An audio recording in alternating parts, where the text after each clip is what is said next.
Olá, pessoal. Eu sou o Alex, aqui do Instituto de Pesquisa e Estudos em Psicanálise nos Espaços Públicos do IPEP de Campinas, e hoje daremos continuidade ao nosso ciclo de palestras com o tema Autismo e Psicanálise.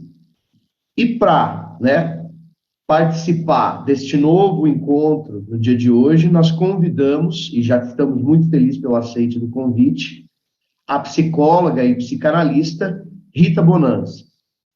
A Rita, ela é psicóloga de formação, mestre em linguística pelo IEL, na Unicamp, membro, diretora da TIQUE, que é a Associação de Psicanálise aqui de Campinas também, e pesquisadora convidada, membro do Outrart, também vinculado ao IEL na Unicamp. Rita, muito obrigado pelo convite, e para nós será um prazer te ouvir, sobre a sua experiência enquanto analista junto das crianças autistas. Passo a palavra para você, Rita. Bom dia, Alex. Eu gostaria, de agradecer o convite feito pelo IPEP, por esse espaço aberto para a gente compartilhar e articular as nossas ideias, as nossas experiências. Espero poder contribuir, com a expectativa de vocês, para que a gente possa, expandir e levar ao conhecimento das pessoas aquilo que a gente tem pensado e trabalhado. Esse é um convite que convoca a todos nós, profissionais, psicanalistas, e que estamos nesse processo de construir caminhos para continuar com essa lida, lida no sentido desse trabalho árduo, com as crianças diagnosticadas com TEA. A partir do seu convite, Alex, do convite do IPEP, eu me pus a pensar mais, assim, detidamente sobre o que eu venho fazendo, pensando, pesquisando, estudando, principalmente nesse momento tão desafiador da clínica com crianças. Eu intitulei o meu trabalho de hoje como A Escuta na Clínica Psicanalítica com Crianças Autistas, que esse, de fato, é o meu foco, é o foco onde eu venho, com o qual eu venho trabalhando e sentindo e percebendo os efeitos. Para dar conta, do dia de hoje, para dar conta desse convite, eu fiquei aqui matutando como eu iria dividir a minha fala, como é que eu poderia organizar o meu pensamento para poder fazer essa troca de uma forma que ficasse claro, aquilo que eu penso e como eu trabalho e o que eu espero. Então, eu dividi, assim, em 3 momentos. Num primeiro momento, eu vou conversar um pouquinho com vocês sobre a escuta na clínica psicanalítica com crianças, independente de elas serem autistas ou não, a escuta na clínica psicanalítica com criança é um desafio. Depois eu vou trazer 2 casos clínicos com crianças que chegaram para mim com o diagnóstico de autismo. E, por fim, as minhas constantes inquietações sobre as questões que os transtornos do espectro autista nos trazem nos dias de hoje.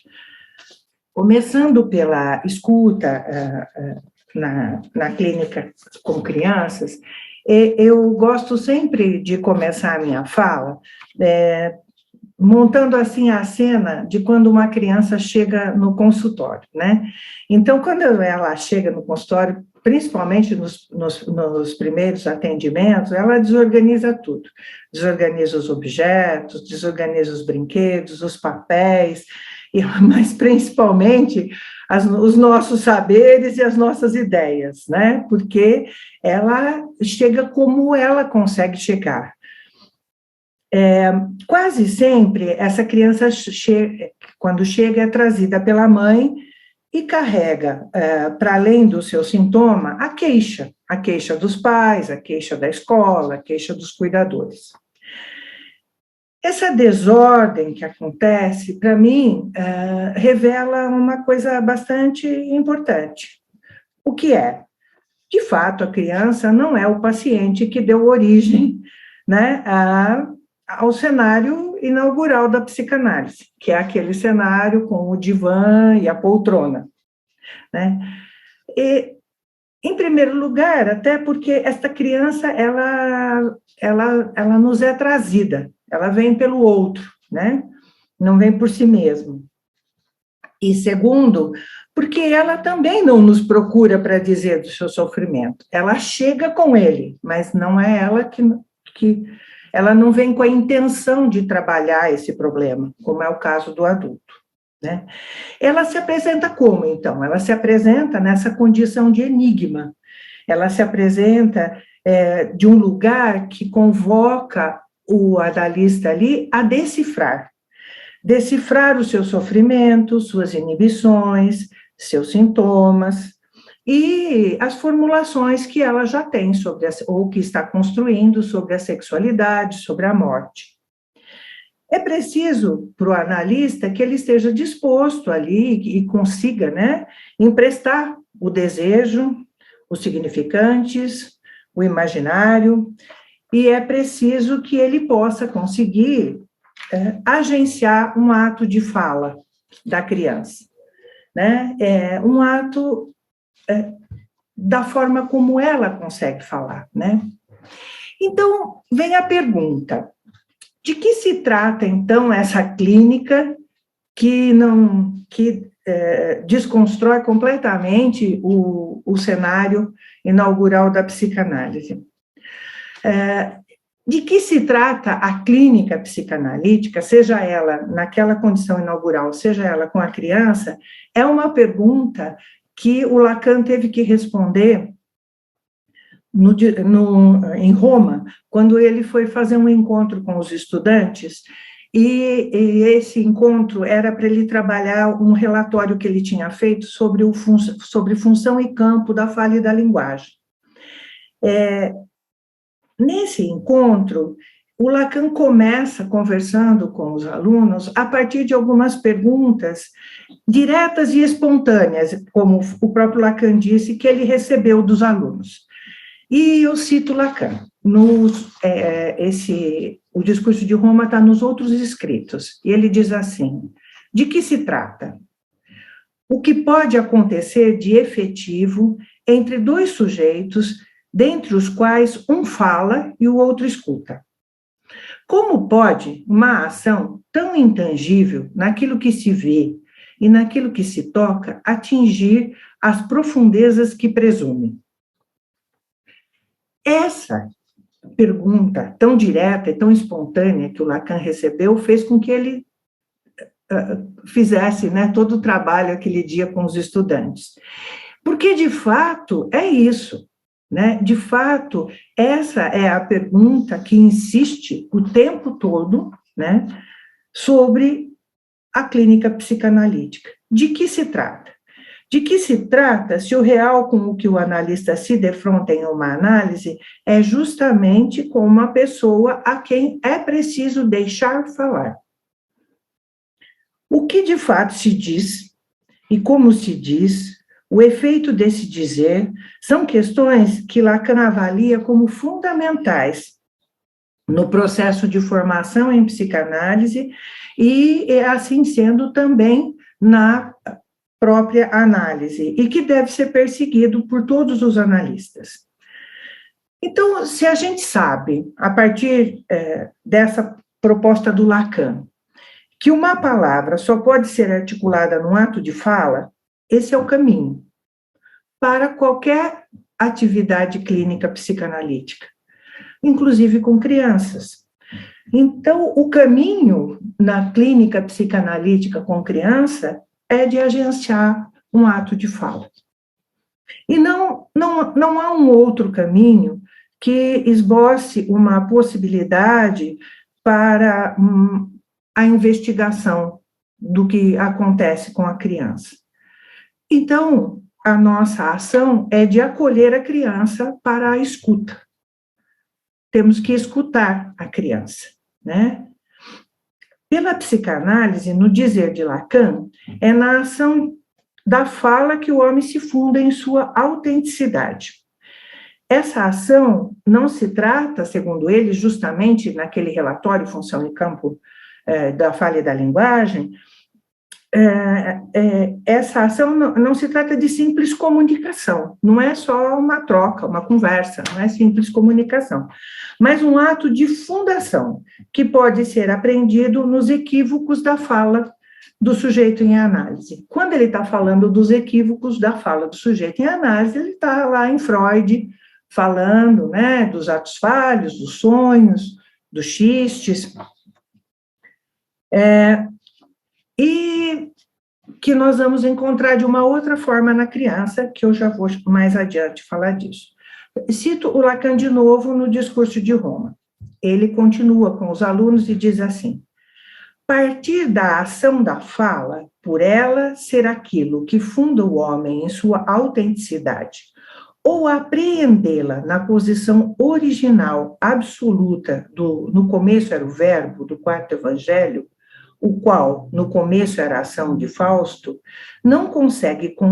que Fausto não consegue contradizer, uma vez que essa ação do verbo lhe é coextensiva e renova dia a dia sua criação.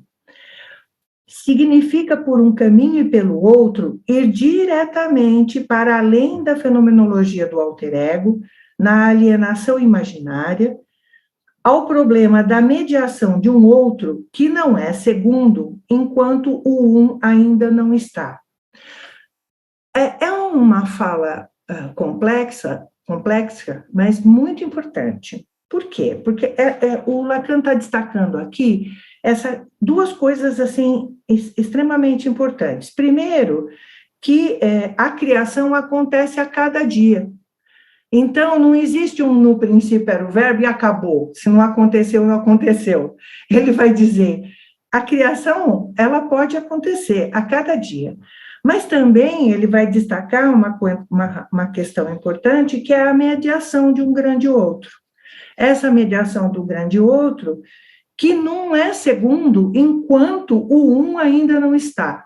Ou seja, o nosso trabalho é que esse um possa se estruturar, para que haja um grande outro, né? Então, esta fala, ela vai nos situando no trabalho da psicanálise, seja com a clínica de crianças, seja com a clínica de crianças autistas.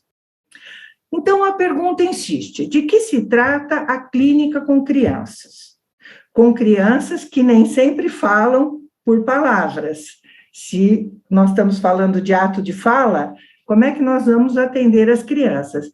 Qual é o lugar possível para essa criança, então, que não se coloca através de um ato de fala, ou ainda não se apropriou da palavra? Qual é o lugar possível para essa criança na clínica psicanalítica? A possibilidade que se apresenta ao analista é de atender a criança e escutá-la, na condição de um sujeito no processo de estruturação da sua subjetividade, ou onde o um ainda não está. Então, quando a gente pega a criança na clínica, independente do diagnóstico que ela traga, é preciso que estejamos conscientes de que nós estamos não estamos tratando o adulto que conta, né? Nós não estamos vendo um vídeo, nós estamos no meio da situação acontecendo, nós estamos ali aonde o furacão está revirando tudo, aonde os ventos estão derrubando as coisas, aonde a chuva está inundando, nós estamos ali no meio, nós estamos no processo de estruturação da subjetividade da criança. E é ali que nós devemos nos colocar, independente da criança. O que possibilita a gente apostar que a criança tem algo ali para trazer, para trocar, para dizer, né? A experiência com crianças vem de Freud. Freud usa as teorias das crianças e aponta para nós a capacidade da criança, inclusive de teorizar. E teorizar sobre o sexual, teorizar sobre a origem dos bebês. E isso não é pouco, porque os adultos até hoje têm medo de falar disso, é proibido, é feio, é ilegal, irreal, né? E o Freud diz lá, né? Lá atrás, olha só, né? As crianças constroem teorias. Então, a experiência dos escritos de Freud sobre as teorias sexuais infantis, com destaque, inclusive, para o caso Hans, abriram espaço para o saber da criança, para que a gente possa ter a percepção, né, de onde a criança, né, até onde a criança funciona, até onde ela consegue, né, caminhar dentro da sua construção subjetiva. Ela é capaz de teorizar sobre a sexualidade, ela é capaz de teorizar sobre a morte, ela é capaz de teorizar sobre o sofrimento, mas quem escuta? Quem escuta essas teorias? Quem escuta o enigma do sofrimento da criança? Como escutar o sofrimento na brincadeira, no jogo, ou, em alguns casos, no mais profundo silêncio? Se o brincar da criança encena criativamente e este fantasiar dela lhe proporciona um jogo com o imponderável, como é possível construir uma lógica para intervir ante essas manifestações do inconsciente e nos efeitos que isso produz na composição do laço social? É uma pergunta longa, mas que, de fato, mostra o tamanho do nosso desafio. Porque o brincar da criança, de fato, é um jogo com o imponderável. Por que é um jogo com o imponderável? Porque nós não temos a mínima noção do que ela está nos dizendo ali enquanto ela está jogando e brincando. Mas ela está dizendo. Então, essa é a questão. Este jogo com o imponderável, com aquilo que nós não temos como imaginar, dentro do fantasiar da criança, é que, de fato, ajuda a ela compor, a trazer as manifestações inconscientes dela e também a compor o laço social necessário para que ela possa viver dentro da nossa cultura, dentro da sociedade onde ela está inserida. Seguindo, eu vou agora um pouquinho para a linguística. Vou trazer Benveniste. Acho Benveniste, assim, fundamental. O meu trabalho de pesquisa sempre incluiu, né, os textos de Benveniste sobre a importância da fala e da linguagem, né, para a estruturação subjetiva. Cito Benveniste, então. O homem sentiu sempre, e os poetas frequentemente cantaram, o poder fundador da linguagem que instaura uma realidade imaginária, anima as coisas inertes, faz ver o que ainda não existe, traz de volta o que desapareceu. É por isso que tantas mitologias, tendo de explicar que no início dos tempos alguma coisa pôde nascer do nada, propuseram como princípio criador do mundo essa essência imaterial e soberana, a palavra. Não existe realmente poder mais alto, e todos os poderes do homem, sem exceção, pensemos bem nisso, decorrem desse. A sociedade não é possível a não ser pela língua, e pela língua também o indivíduo. O despertar da consciência na criança coincide sempre com a aprendizagem da linguagem, que a introduz pouco a pouco como indivíduo na sociedade. Para Benveniste, então, o que é que nós podemos escutar dele? Que é pela potência que a palavra põe em cena, não só a criação do mundo e a origem da humanidade, mas a sua constituição e formação, e também toda a sociedade, nos seus mais diversos representantes, educadores, magos, curandeiros, escritores, artistas, poetas, mestres e psicanalistas, na condição da palavra como matéria-prima comum no processo de constituição, formação e transmissão. Podemos pensar, então, tanto pela linguística como pela psicanálise, que a eficácia da palavra na transmissão se deve ao fato de que aquele que a profere está autorizado pelo outro e por si mesmo. E somente sob esta condição ela pode produzir efeito. O efeito significante da palavra exercido sobre o homem se estrutura no campo da linguagem, então. Ou seja, só inserida em uma cultura e a partir de uma língua comum, a palavra pode agir sobre o outro. Não se trata, então, não estamos falando aqui de uma palavra qualquer, mas uma palavra que pode ser significada por aquele que a profere e por aquele que a escuta dentro do grupo social. Segundo Lacan, uma palavra não é palavra a não ser na medida exata em que alguém acredita nela. Bom, estamos aqui, né, colados na palavra, né? Vamos ver onde vamos chegar com isso. Mas antes ainda quero citar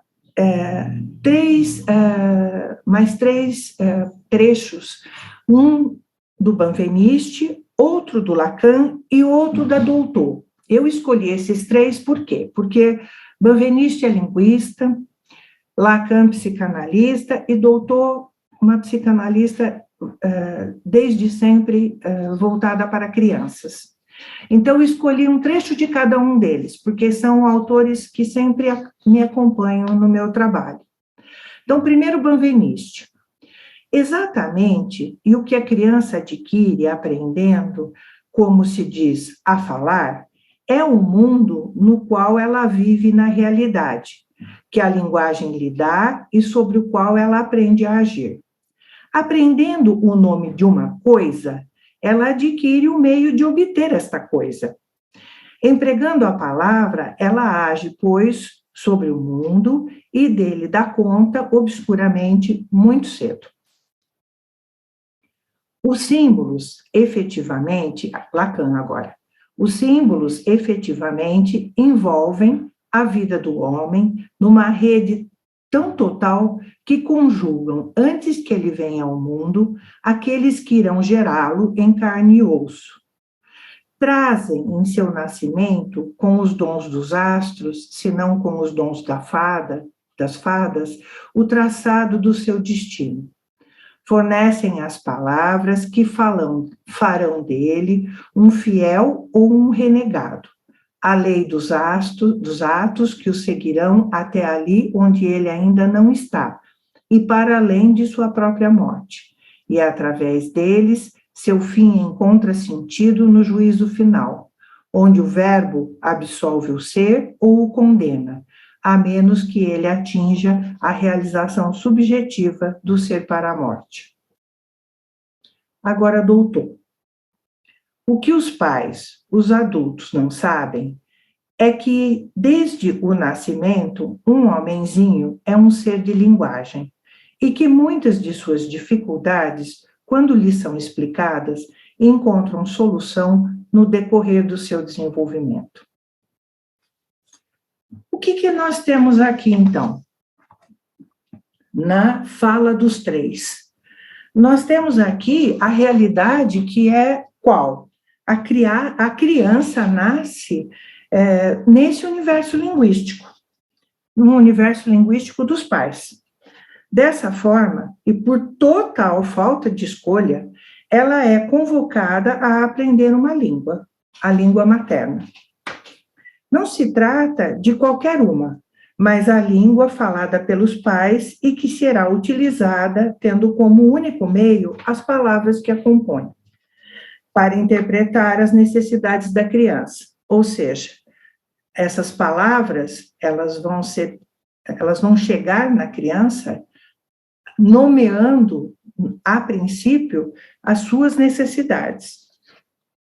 São palavras essas que ela mesma irá usar depois, para dizer aos pais ou cuidadores sobre si e os seus desejos, que foram e continuarão a ser manifestados pelas palavras. Ela aprende as palavras pronunciadas pela mãe para nomear as suas necessidades. Os seus apelos serão interpretados e nomeados pela mãe como fome, frio, dor, e assim significados por palavras que serão assimiladas e darão um sentido ao seu desconforto.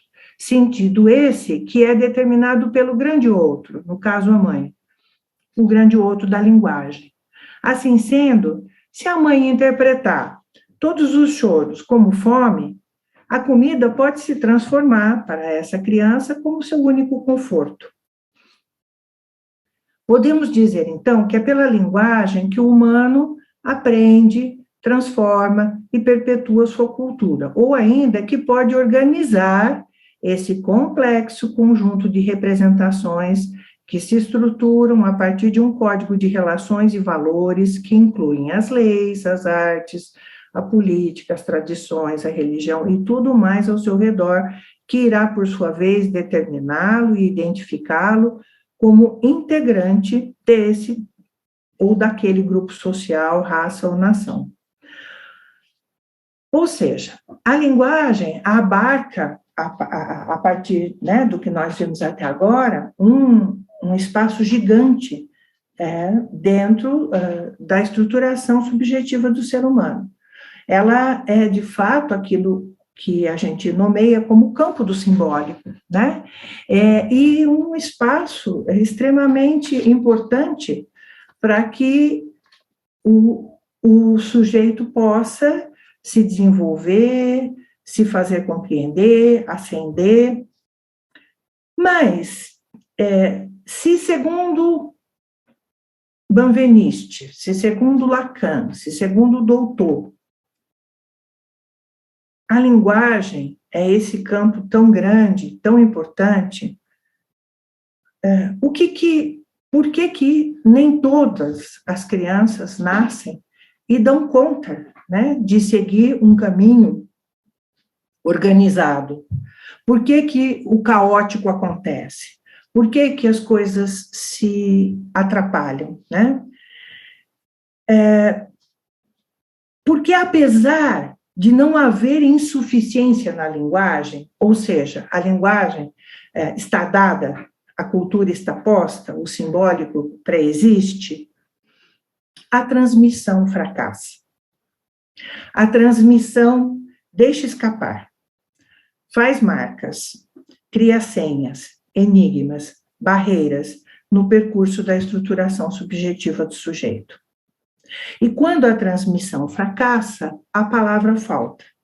E o que nos resta, então, enquanto analista, é justamente escutar o silêncio que isso causa.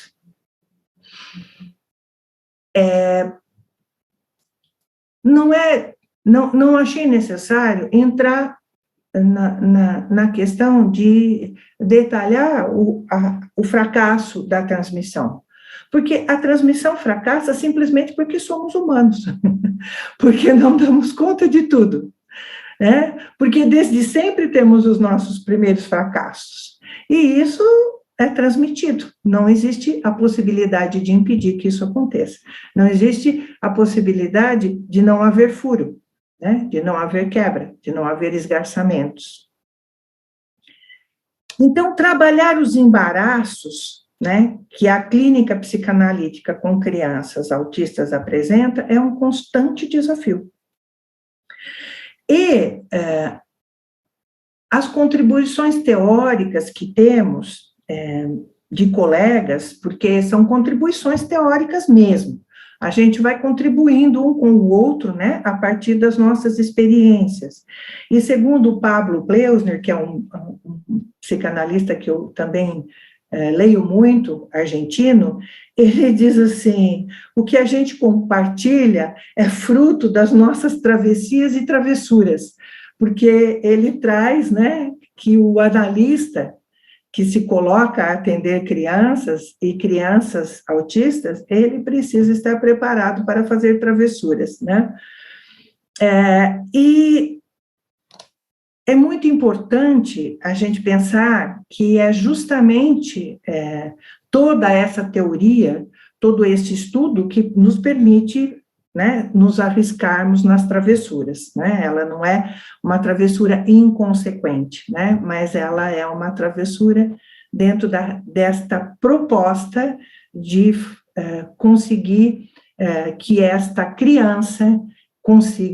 criança ascenda a essa possibilidade de nomear, né, como eu acho muito interessante, quando o Benveniste diz que a criança nomeia a coisa, ela passa a poder ter a coisa, porque ela pode dizer, eu quero isto, né, e como isso importa.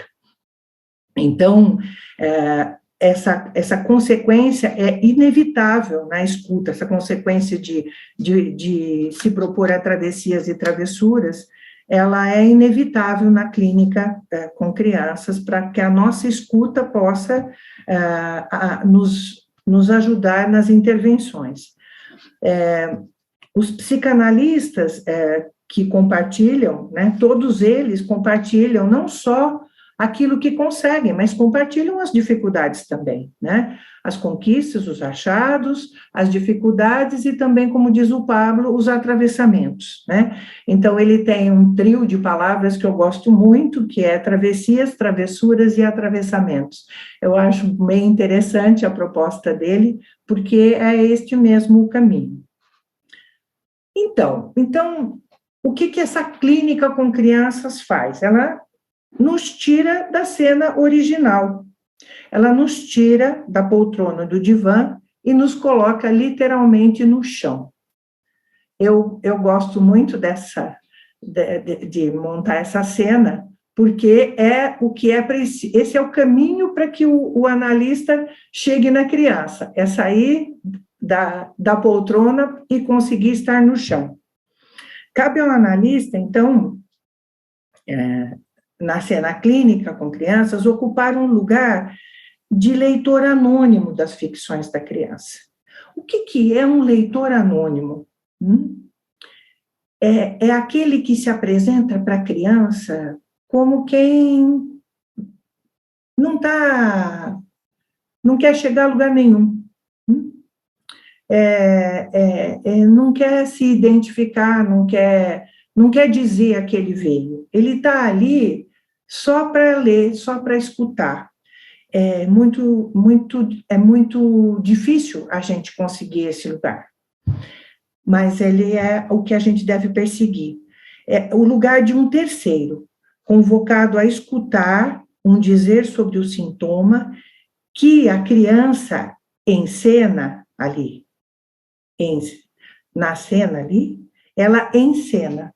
Então, eu gosto desse trocadilho, né? Porque encena, nesse cenário, ela encena.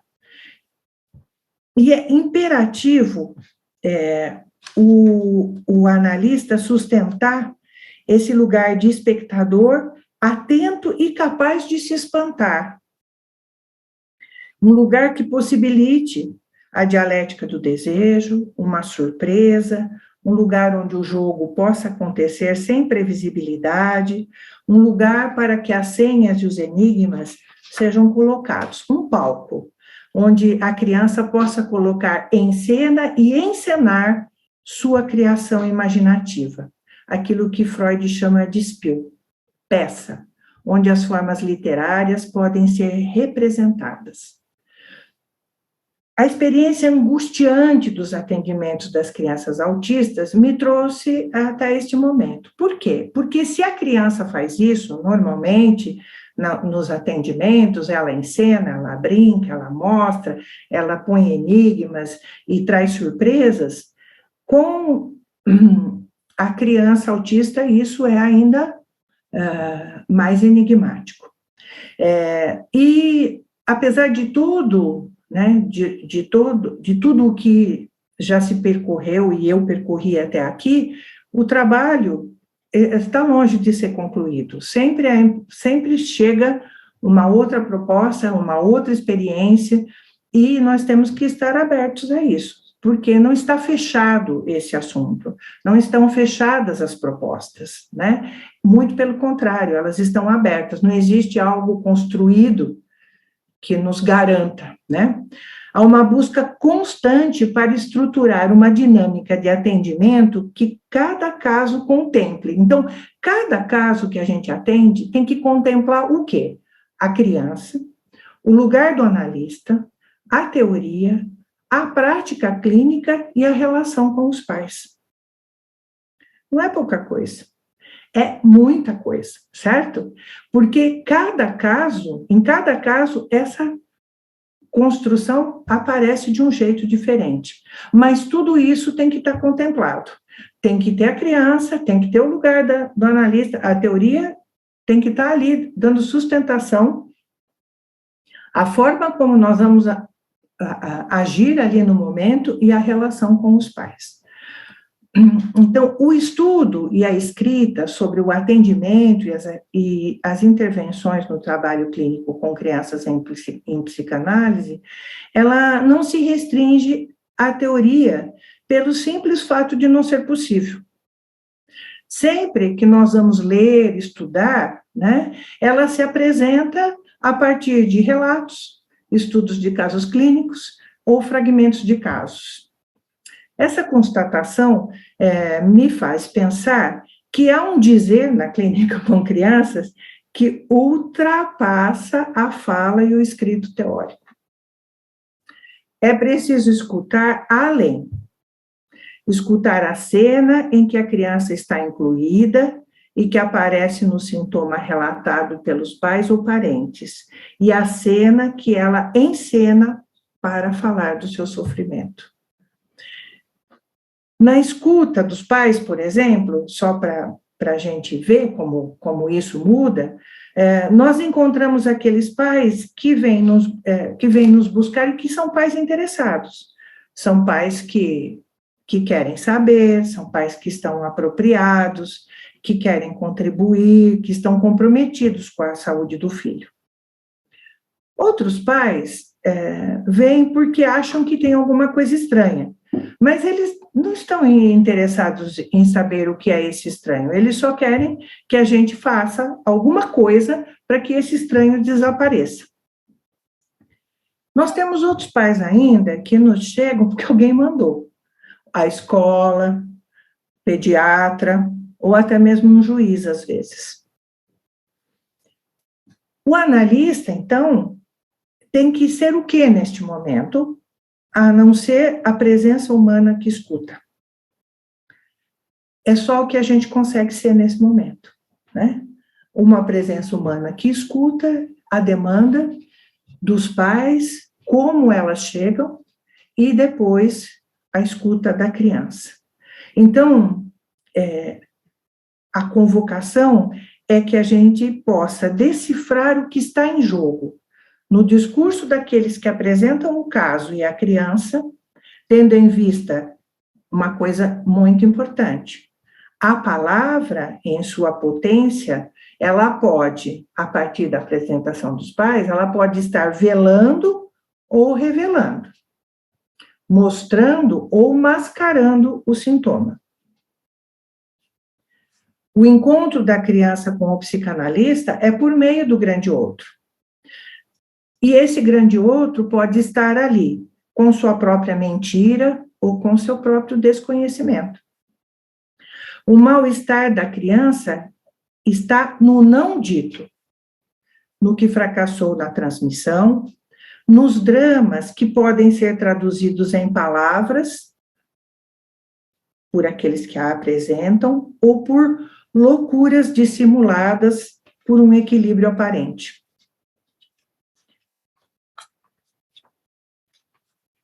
Por isso é que a nossa escuta, ela tem que ser sem pretensão, sem sem a ilusão ou sem a fantasia de que esta apresentação disse tudo, que essa apresentação revelou que, então, o caso está posto e a gente já sabe com o que vai trabalhar. Agora, na sequência, eu vou compartilhar com vocês 2 casos clínicos que eu escolhi, que justamente ajudam a gente a perceber isso. O primeiro, eu atendi em uma instituição há mais de 5 anos. E o segundo, no meu consultório. Ambos chegaram com o diagnóstico de TEA. O que me fez escolher esses 2 e não outros é que, apesar das diferenças de idade, de sintomas e de manifestação, em ambos há uma queixa trazida pela mãe que se repete. Uma mudança brusca de comportamento. Essa era a queixa, tanto quando uma veio como quando a outra veio. No primeiro caso, com 1 ano e 3 meses, e no segundo caso, com 5 anos. O espanto e o relato de ambas as mães é o mesmo. Com 1 ano e 3 meses, ela silenciou. Com 5 anos, ele silenciou. Essas são questões na dimensão do enigma que o sujeito autista nos coloca. De que se trata, como diz Lacan nos outros escritos, de que se trata? Bom, vamos aos casos. O caso Gi, eu nomeei um caso de Gi e o outro de TH. Quando a mãe de Gi veio em busca de atendimento, ela estava com 2 anos e 10 meses. E ela conta que com 1 ano e 3 meses a menina silenciou. Parou de balbuciar as poucas palavras que já falava e parou de comer comida, só queria mamadeira. A mãe se queixa que a filha passou a dar muito trabalho para dormir e as noites em claro eram insuportáveis.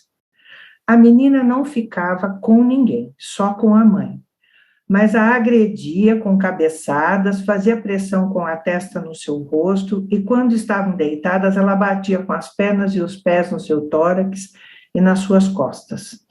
A mãe relata que sentia que a menina queria mesmo agredi-la e causar dor. Lamenta muito não conseguir colocá-la numa creche, porque a Gi chora o tempo todo. A avó materna, a sua única alternativa, já cuida do filho mais velho de 9 anos, que tem diagnóstico de anorexia.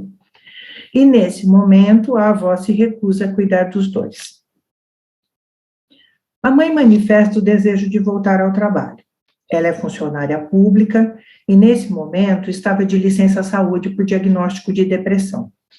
Seu pedido para a analista não é de um tratamento para a filha, mas a confirmação do diagnóstico. Ela diz que se o autismo fosse comprovado, ela conseguiria uma redução na carga horária de trabalho de 8 horas para 6 horas. Na intenção de colaborar com a celeridade do processo diagnóstico, ela faz e traz vídeos da menina para comprovar o que relata sobre os movimentos estereotipados. Para a mãe, o mais importante nesse momento era a comprovação do autismo.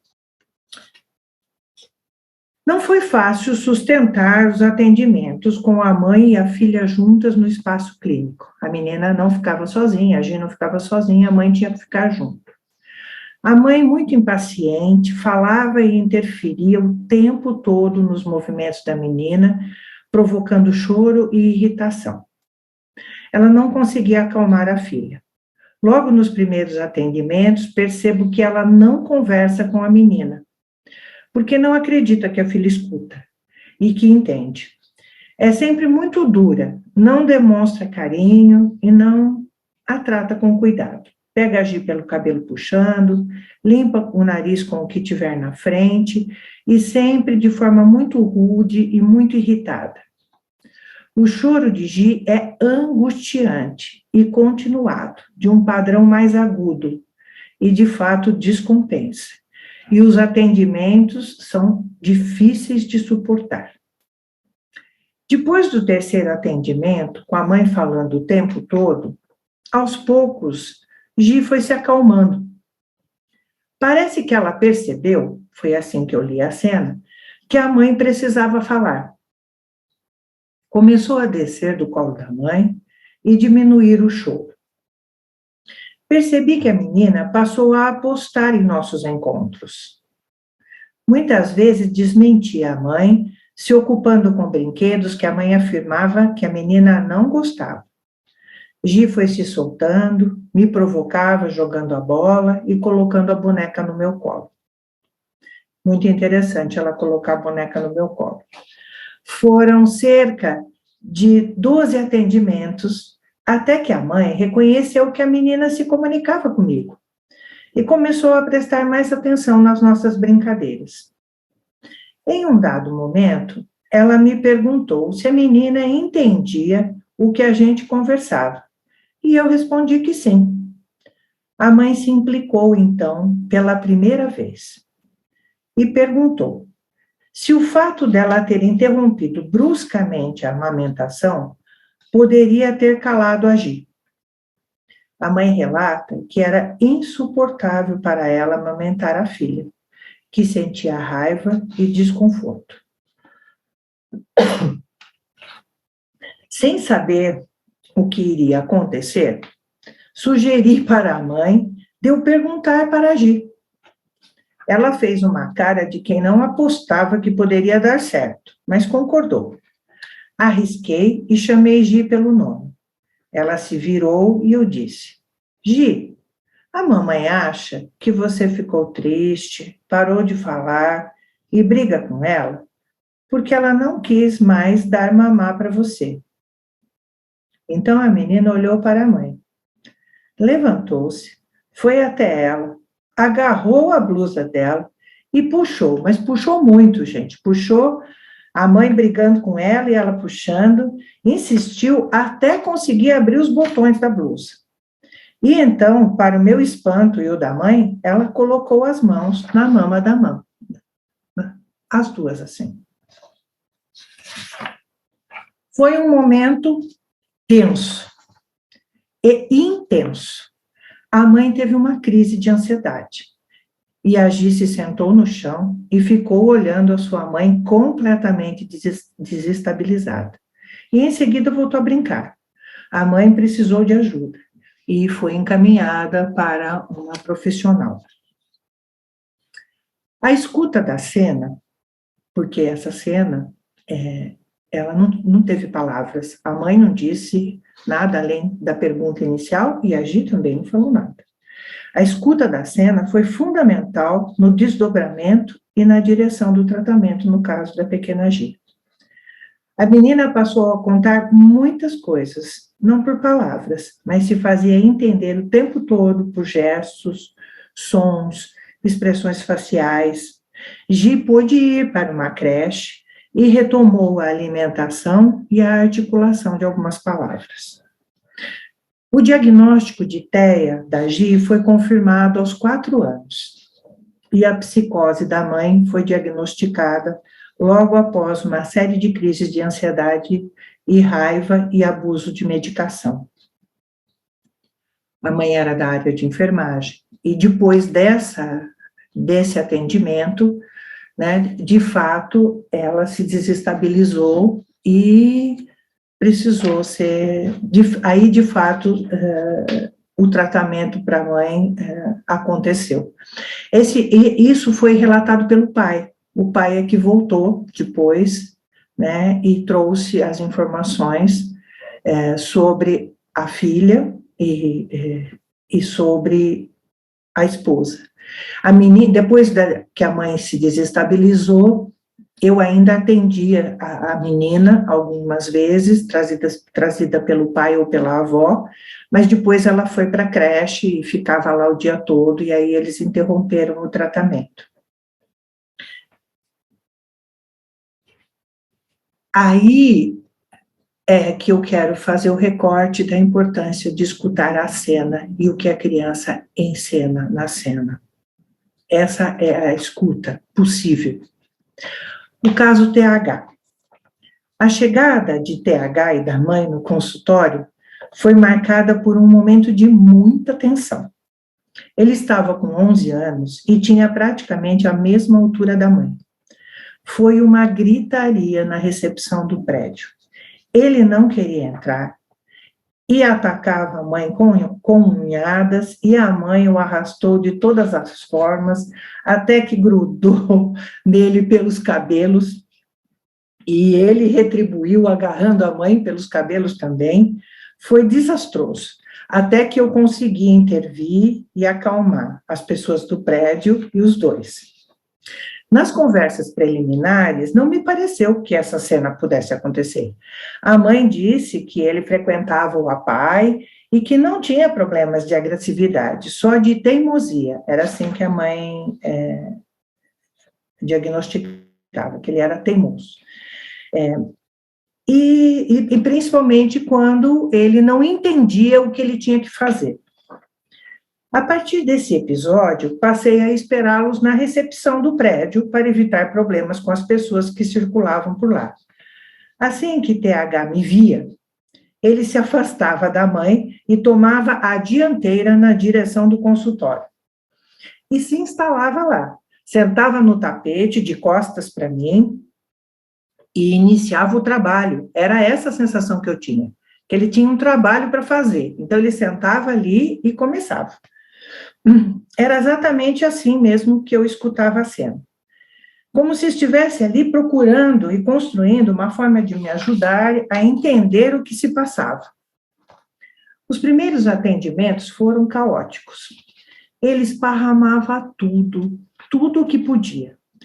E depois se irritava e pegava o seu boneco do Buzz Lightyear e repetia inúmeras vezes, ao infinito e além, ao infinito e além, imitando a voz do personagem do filme Toy Story, e depois pedia para ir embora.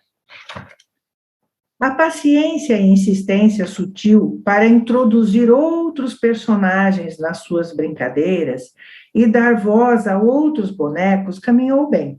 Ele recebeu bem, né, a minha insistência em introduzir outros bonecos, outros personagens nas falas dele.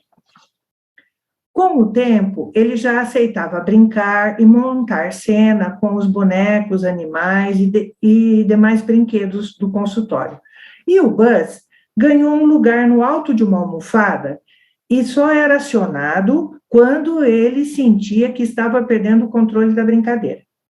Isso chamou minha atenção e direcionou minha escuta. Pude perceber que ele sempre se desestabilizava depois de uma cena entre dois bonequinhos. Era uma cena que se repetia com frequência no meio das brincadeiras. Ele estava brincando e, de repente, ele fazia essa cena. Daí a pouco ele estava fazendo outra coisa e ele fazia essa cena. A cena era assim. Uma das bonequinhas de pano saía correndo e um bonequinho corria atrás dela dizendo, mamãe, mamãe. E a bonequinha se virava e dizia, não é a mamãe, é a Gigi. Ele repetia essa cena 3, 4, 5 vezes. E, na sequência, levantava muito agitado, pegava o Buzz e começava. Ao infinito e além, ao infinito e além, e fim de sessão. Nada mais era possível. Quando o Buzz voava, eu podia desistir, porque isso era como ele conseguia dizer para mim, agora eu quero ficar aqui, nesse outro mundo, né? Então, não era possível ir além, né? Apesar da fala do Buzz ser ao infinito e além, eu não conseguia ir além depois disso. Aí, eu apostei que essa cena dos bonequinhos estava contando alguma coisa muito importante. Porque essa cena não evoluía, essa cena era sempre assim, sempre assim. Então, eu decidi chamar a mãe e perguntei para ela se havia alguma Gigi na família. A mãe disse que sim.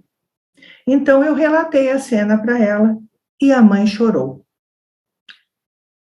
Quando a mãe chorou, ela pôde então, depois desse choro, me relatar um outro lado, né, da história de TH que ela não tinha contado. TH era um filho temporão, fruto, segundo a mãe, de um furo de tabela no seu processo de menopausa. Quando ele nasceu, as suas irmãs tinham 17 e 15 anos. E a mãe, que tinha um estabelecimento comercial onde trabalhava junto com o marido, delegou o recém-nascido às duas irmãs, a Gigi e a GG, que era como ele as chamava. A Gigi se apropriou do lugar materno, a Gigi era a mais velha. E, segundo a mãe, cuidava dele com muito carinho e dedicação. Aos 5 anos, segundo o relato da mãe, ele já conhecia e rabiscava algumas letras, falava normalmente e não apresentava nada que ela pudesse considerar como estranho. Mas também aos 5 anos, a irmã Gigi descobriu que estava grávida e não aceitava mais que ele a chamasse de mãe. Ela se casou e foi embora de casa, morar com o marido e ter sua filha. E aí a mãe concluiu. Ele emudeceu, entristeceu, parou de brincar, ficou irritado e não aceitava nada que eu fizesse. Ele não aceitava os cuidados da mãe mesmo, nem banho, nem comida. Ficou esquisito. Tudo era choro e gritaria. A mãe não imaginava que ele havia criado esse laço materno tão forte com a irmã, a ponto de construir uma cena que dissesse desse momento tão difícil para ele. O espanto da mãe foi perceptível e muita coisa mudou na relação dela com TH a partir dessa revelação. Escutar a brincadeira de TH foi fundamental para estabelecer uma possibilidade de acolhimento e intervenção. Pude perceber que ele sabia ler, mas lia para ele e não para os outros. Suas brincadeiras foram ficando mais organizadas, na medida em que ele também organizava, por meio de fotos e cenas, a configuração familiar. Vou fazer um parênteses aqui para dizer que foi muito interessante esse caminho que eu encontrei junto com a mãe, para que ele tivesse noção da estrutura familiar. Então, através das fotos, ele podia perceber que ele era irmão da Gigi e da GG, que tinha o pai e a mãe, que a Gigi casou e que tinha uma filha, e ele gostava demais de lidar com as fotos. Ele montava depois, então foi um trabalho bastante interessante, que ajudou muito ele se situar na configuração familiar. Ele já conseguia contar e falar com sua própria voz, fazia perguntas e contava situações prazerosas. Ele falava antes, mas sempre com a voz dos bonecos, com a voz dos filmes, né? E aí ele já começou, ele chegava no consultório e dizia: eu tomei suco de laranja na lanchonete, eu fui no mercado, eu fui. E foi muito importante ele chegar nesse ponto. O Buzz conseguiu salvar a bonequinha da sobrinha, porque ele encontrou uma bonequinha bebê e ele começou a usar o nome da sobrinha para a bonequinha. E ele conseguia, então, pronunciar o nome dele, o nome da sobrinha, o nome da irmã, o nome da mãe, do pai. Foi muito importante. O diagnóstico de TEA dele não ficou decidido, mas ele conseguiu refazer alguns laços, recuperar um brincar mais criativo e uma produção de dizer e fala que revelavam a sua subjetividade. Conseguia contar o outro a partir do um, que é aquilo que o Lacan nos fala, né, naquele trechinho logo no início da minha apresentação. Foi muito forte esse atendimento, muito importante. Os dois foram muito importantes. E nos dois, o que fica claro é o lugar do analista, que é o de escutar a cena. E a cena fala, a cena revela, a cena ela faz o analista supor as palavras que faltam para a criança. E e isto é a gente voltar lá naquele bebê que precisa que a mãe diga, está com fome, está com frio, ou seja, a gente oferecer palavras que digam desse sofrimento, que contem aquilo que a criança está encenando, que devolva para ela como compreendido o dizer dela através da cena, né? Isso é fundamental, isso é o que eu mais experimento e experimentei nos atendimentos até agora. Agora, o meu último trecho, minha última proposta, que são as inquietações. Bom, essas não cessam, certo? Então, a escuta da criança, que na cena, encena, vela e desvela seu enigma, propõe trabalhar com a singularidade que cada caso nos convoca e produz efeitos de subjetividade e espaços de intervenção. Assim, a clínica psicanalítica com crianças, e em especial as com diagnósticos difíceis e indefinidos, caminha exigindo de quem se arrisca nessa travessia atenção, dedicação e inquietação. Cito Freud, em Totem e Tabu. Elucidar o estado originário é sempre uma construção. Não é fácil penetrar nos modos primitivos do pensar. Entendemos mal o pensar primitivo com tanta facilidade quanto fazemos com as crianças. E continuamente nos inclinamos a interpretar seu fazer e seu sentir de acordo com nossas próprias constelações psíquicas. Retomando novamente Lacan, na sua conversa com os alunos, no discurso de Roma, sobre a pergunta de que se trata, a minha inquietação é: de que se trata o autismo? De que se trata e como podemos falar, definir e argumentar sobre casos em idades com restrições, perdas e manifestações tão diversas? Podemos nos arriscar a responder pelos mais diversos caminhos, que o autismo faz parte das estruturas psicóticas, ou como outros que admitem uma quarta estrutura. Podemos estudar com Lacan os tempos do Édipo, a teoria dos nós, a teoria do espelho, o conceito de elisão e forclusão, alienação e separação, todos muito importantes e que dão suporte para o trabalho clínico, mas a causa ainda permanece obscura, elusiva. Alguns outros ainda sustentam como uma causa neurológica, biológica. O fato é que o número de casos com diagnóstico de TEA e a procura por atendimento especial nas escolas e nos consultórios vem aumentando. E a pergunta insiste: de que se trata esse aumento de casos? O que não estamos escutando? Se isso se repete, algo está escapando. O que essa cena quer nos dizer? Quantos ainda? Quanto tempo ainda será necessário para uma resposta que nos indique um caminho? Não sabemos, nem se isso vai acontecer. Por isso é que, independente da resposta, para a clínica psicanalítica, permanece a convocação de trabalhar o campo discursivo da criança.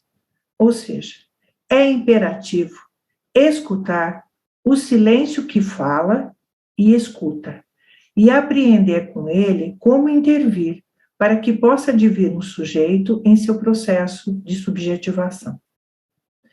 Outro desafio que a clínica com crianças propõe aos analistas é suportar e permitir que o caso interrogue a teoria. Quando eu disse que quando vamos estudar clínica com crianças, sempre temos o caso, fragmento de caso, vinheta de caso, porque é esta a possibilidade. É o caso interrogando a teoria. Não é tentando enquadrar o caso em alguma teoria. O caminho é esse, e é o caminho que o próprio Freud seguiu para a descoberta do inconsciente, a partir dos casos. Seja qual for a posição da criança em relação à fala, a aposta é que a linguagem está lá. E o nosso trabalho é encontrar uma forma de fazê-la falar pelos meios possíveis.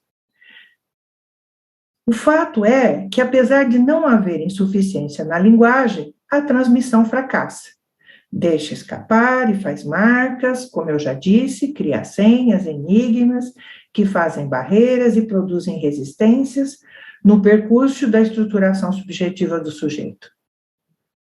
A criança precisa encontrar alguém que possa escutá-la na cena narrada pelos pais e na encenada por ela. É o caminho para que o sujeito possa ascender a um dizer sobre o seu sintoma. Isto é o que eu consigo trazer para vocês, né, do meu trabalho e da minha experiência, que esta aposta, né, esta aposta na escuta da cena. Quando eu falo cena, eu falo tudo mesmo. Eu falo tudo aquilo que nos é trazido, é necessário que seja visto, ouvido, escutado, porque tudo diz, não só aquilo que é dito, mas é o não dito que está posto na cena, que revela, de fato, aquilo que está sendo buscado ali. E este encenar da criança é a forma como ela consegue trazer para fora as manifestações inconscientes. Bom, pessoal, é isso. Espero ter contribuído com a minha experiência, com as minhas inquietações, para aquilo que vocês estão desejando, né, e um trabalho importante, né, de compartilhar com outros profissionais. Rita, sem dúvidas, os dois casos que você trouxe são interessantíssimos e com certeza vão provocar aí muitos questionamentos, reflexões, né, nas pessoas que estão nos escutando aí. E durante sua fala, durante, né, o passeio aí pelos fragmentos que você trouxe, pelos casos apresentados, duas questões foram me aparecendo. E aí eu gostaria de compartilhar com você essas duas questões e compartilhar também para o pessoal que está nos escutando. A primeira, ela diz respeito, né, a essa quantidade de casos, diagnósticos de autismo que nós temos recentemente, né? E em muitos casos, esses sujeitos que são diagnosticados, eles conseguem se comunicar sem muitas dificuldades, eles conseguem socializar-se, e eles realizam trocas, né, compartilhadas aí de prazer. E mesmo dessa forma, são diagnosticados como dentro do espectro autista. A questão que me aparece, e aí eu gostaria de te ouvir, é se estaria a medicina e a psicanálise falando do mesmo sujeito autista? Essa é uma das inquietações que atualmente tem aparecido. E a segunda quais são os desafios, por exemplo, para os jovens analistas que pretendem atender crianças, trabalhar com crianças autistas, né? Então, essas são as duas questões que ficaram aí. A segunda é mais fácil, a primeira é mais complexa. Mas, assim, eu vou tentar dizer o que eu penso, né? Como eu vejo essa situação, que de fato é inquietante. O fato de você ver, por exemplo, hoje depoimentos de pessoas com mais de 40 anos dizendo que recebeu, né, diagnóstico de autismo, e são pessoas funcionais, são pessoas que conversam e dizem que têm algumas características. Quase sempre, se você for ouvir quem cuidou dessas crianças, os pais, por exemplo, elas provavelmente apresentaram algumas questões, foram bebês irritados, assim, né, com muita irritação, foram crianças que choravam, que tinham algumas dificuldades. Mas, de fato, né, essa é uma questão que atravessa. Por exemplo, eu vou trazer, assim, algumas informações que eu acho que ajudam a gente a entender um pouco como isso sempre caminhou e que hoje não está tão diferente, né? Então, por exemplo, o termo autismo, ele, não sei se você já sabe, se alguém já trouxe isso, mas o termo autismo, ele foi criado em 1907 por Blauer, né? Para designar ele diz o ensimesmamento psicótico do sujeito em seu mundo interno e a ausência de qualquer contato com o exterior e o mutismo. Então, este momento, para ele estava tentando identificar já de que se tratava isso, porque ele já percebia ali algo para além da psicose, ele estava buscando já um outro termo. Então, isso já era uma convocação, né, ali, tanto no início da psicanálise, quanto na questão médica, né? Então, e por que era uma inquietação já no início da psicanálise? Porque, segundo a Roudinesco, por exemplo, isso foi revelado numa carta entre o Jung e o Freud, aonde eles conversam justamente sobre a resistência do Bauer em usar o termo autoerotismo do Freud, porque ele achava que isso era muito sexual. Então, o que o Bauer resolve? Ele resolve montar uma palavra que traga auto, que é grego, do grego ele significa o si mesmo, junto com erotismo. Então, ele pegou essas duas palavras e juntou e montou autismo. Isto é o que a gente lê, que é trazido, né, pelas pessoas que acompanharam toda essa evolução na questão da relação da psicanálise desde sempre com esse princípio que já gerava uma questão, uma necessidade de ser nomeado de uma outra forma, certo? Então, isso em 1907. Em 1943, parece que é isso mesmo, um psiquiatra, o Kanner, norte-americano, ele vem, então, já com a primeira, né, olhando para esses sintomas, tratando isso como uma perturbação de origem psíquica. Ele diz isso. Ele é muito interessante, porque ele era um psiquiatra e ele começa a dizer que essas perturbações, elas são perturbações que têm uma origem no funcionamento psicológico.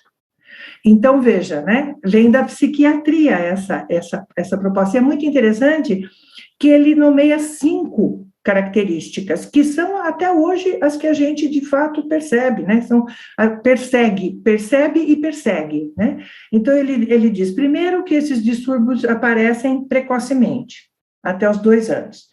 Depois, que um dos sintomas é a busca de um extremo isolamento, necessidade de imobilidade, estereotipias gestuais e distúrbios de linguagem.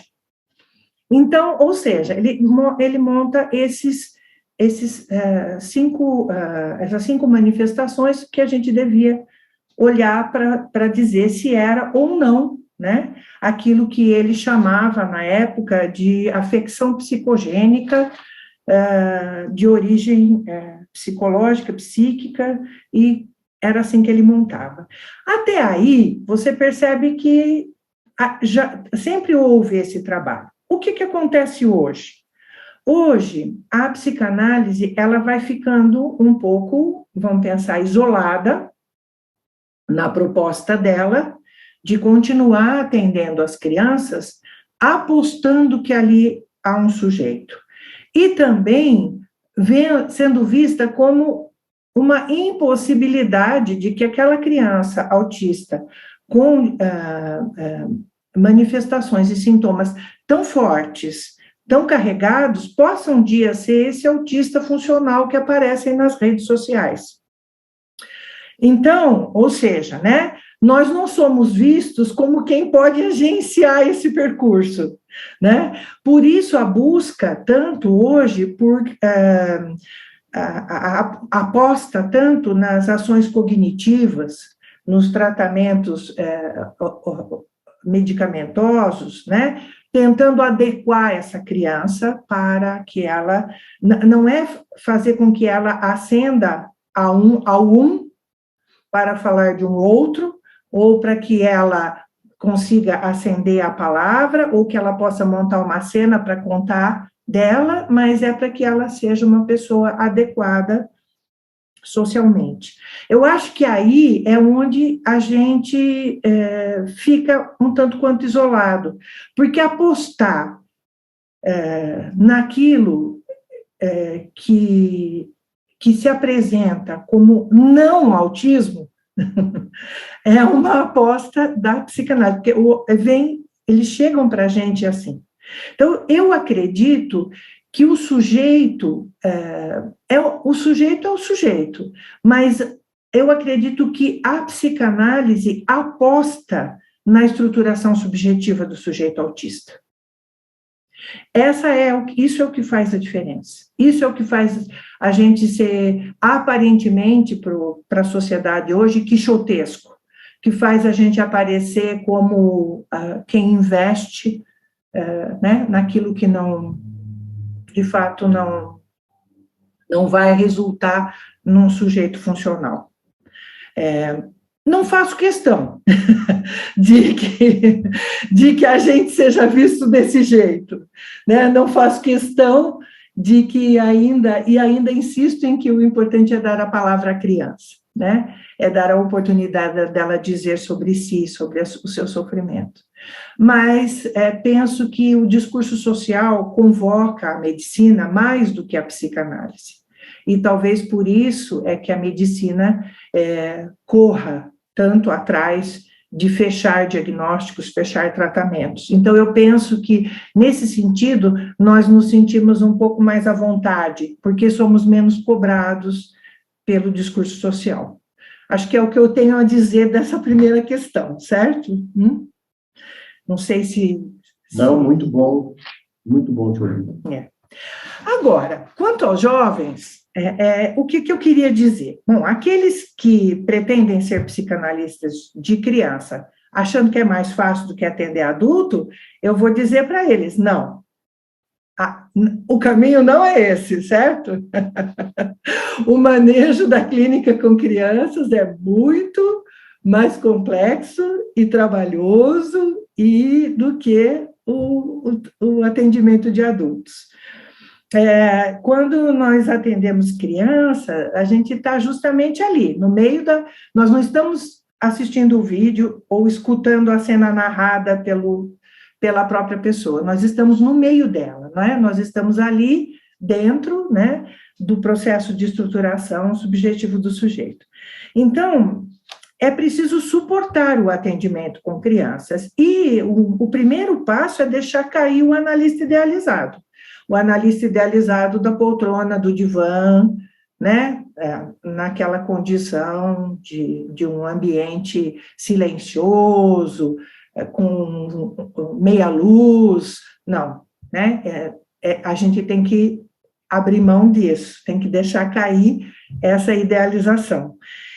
Agora, é imperativo, isso a doutor insiste muito, muito, a doutor insiste naquele livro dela, Tudo é Linguagem, ou no outro, onde ela é entrevistada, né, e ela é autorretrato de uma analista, ela diz, imperativo, que a análise pessoal seja profícua e profunda, bem como a formação.